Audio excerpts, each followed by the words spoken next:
now I want to talk about a subject near and dear to your heart, which I know all finance is, but how about athletes and their money? Okay, so I've written some stories about athletes and their finances, and I know that's some interest to you. So my first question on this topic is, why do you think so many athletes, professional athletes, go broke? Another great question. I think they're unprepared. They're young. They're getting large sums of money. There's a lot of complexity to managing that money as well as their own personal finances. And they have a lot of people around them asking for things and saying yes. And they're ill-equipped.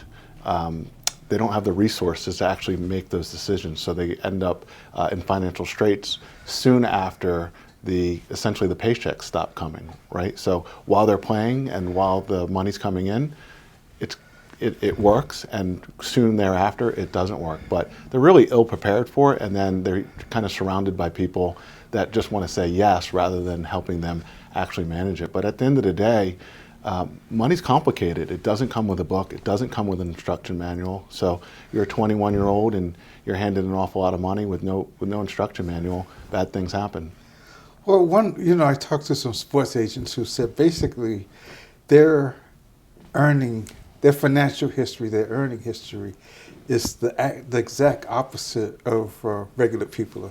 I mean, you and I, we as we get older, we make more money, and with athletes, they make the money when they're youngest, and as they get older, they make less money. So, how much is that? Because that makes them make decisions when they're young that are going to affect them for the rest of their lives. So how much does that have to do with?